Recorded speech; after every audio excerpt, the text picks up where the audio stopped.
This is not about becoming superhuman. This is about realizing that being human is super. What is the secret of your joy? Lord said, oh, that… For this you do one thing, all of you. Start today, okay?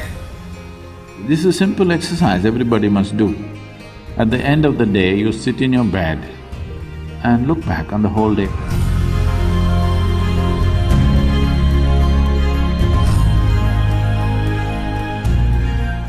This happened. You heard of Lao Tzu?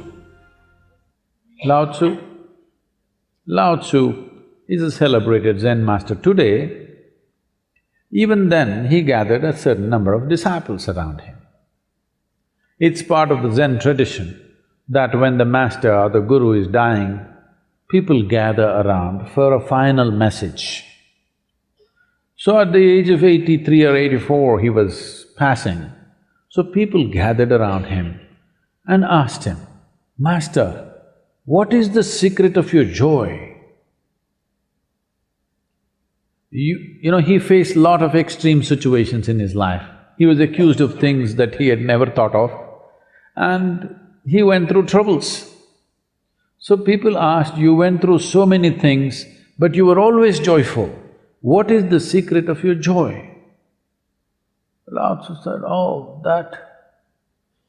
it's just that every day in the morning when I woke up, I used to get a question. The question is, today, shall I be joyful or miserable? Till now, I just happen to choose joy, that's all. So, have you made your choice, I'm asking? Every day in the morning, if a question comes to you, I will come and ask you a question every day in the morning. Today, you're going to be joyful or miserable. What's your choice? You must make this choice every day. Today, I'm going to be joyful. Joy is not a goal by itself. It is just that when you're joyful, you're pleasant to the world. When you're joyful, you're sensible in your head. When you're joyful, you will not do stupid things against yourself. There is nobody who's not been happy. Everybody's been happy, but the problem is they're not able to maintain it, that's all. So, you don't have to enforce any resolutions upon yourself, just little tools to make sure that you don't sink.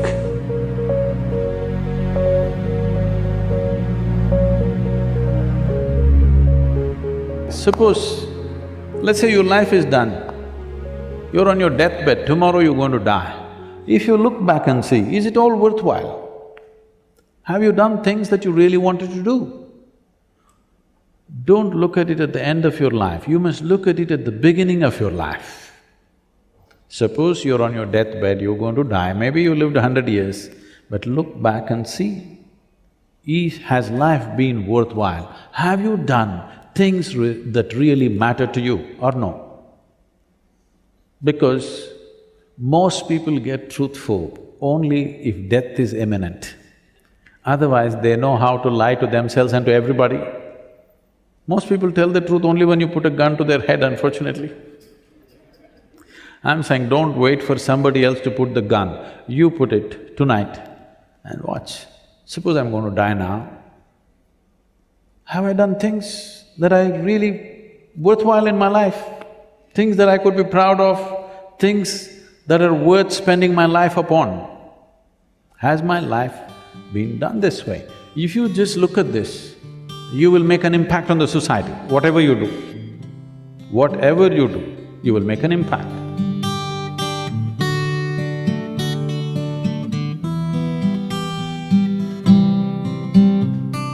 We do not know what you can do and cannot do in your life.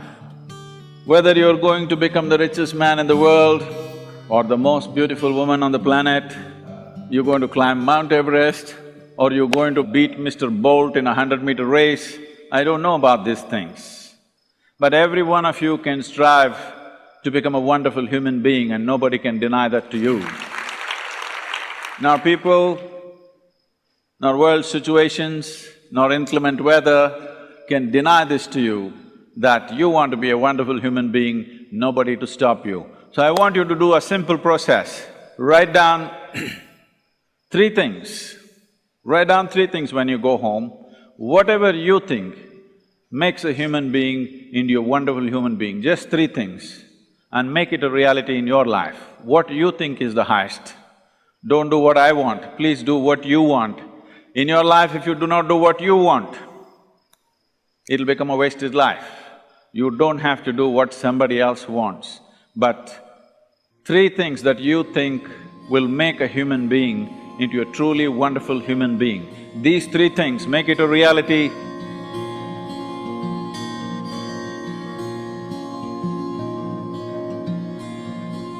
As it is said, a man is ill only because he does not know how to be still. Because in stillness, you're in touch with a dimension way beyond creation. So if one has to attain to that grace, at least a certain amount of stillness has to enter your life. For this to happen, a certain level of silence has to enter your life. If right now, if it is not coming, at least practicing a little bit of mouth. In an hour, if you're speaking 1,573 words right now, how many more? How many words do you spit out in a minute? 1,573, you're actually doing that many? I thought that's impossible. Okay, I believe you. So whatever number you're doing, see if you can articulate the same things that you're saying with half the number of words. Suddenly you will become extremely conscious of everything. Right now, our oral diarrhea is happening. If you're doing 1573, it's diarrhea, okay. Now, if you have to hold back half the words and still say the same things, now you have to be very conscious, otherwise you cannot say it. Just try this and see. Tomorrow, one day. In an hour, normally what number of words you utter, make it half. Don't curtail your activity, still say the same things, but with half the words. How wonderful the whole world will feel, you know.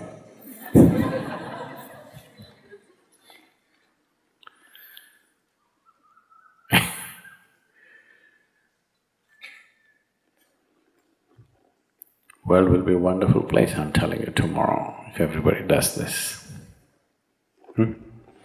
Many marriages will be saved.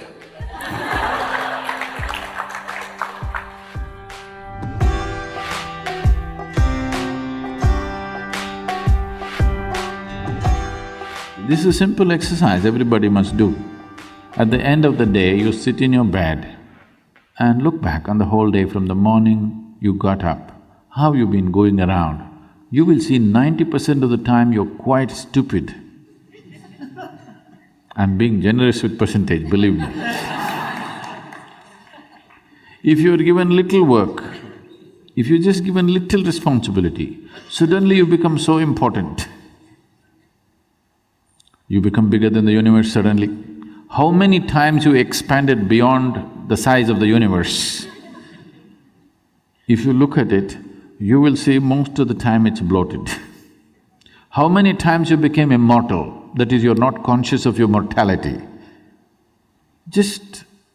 And how many times did you walk around looking at people and things around you without any sense of involvement? Just three things, you watch out.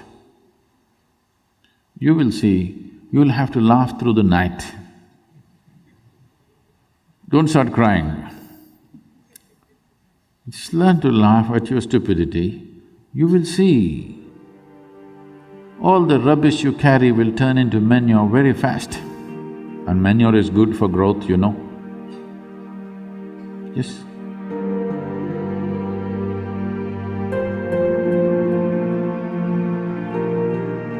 The next 12 months, you make yourself in such a way that you are not the issue in your life, not at all. Can you do this to yourself? You deserve this, I'm telling you. That you're not the trouble. Only if somebody is causing trouble to you, some trouble in your life. If you sit alone, you're never the trouble. Make yourself like that. For this, you do one thing, all of you. Start today, okay? One thing that you don't want yourself to be. One small aspect, okay? Drop it today. Every full moon day, drop one more thing. However small it is, but concrete step, not big things. No, I will give up my anger. I don't believe such nonsense. You can say, from now on if I get angry, I will just shut my mouth, I won't say anything. This is doable. Yes?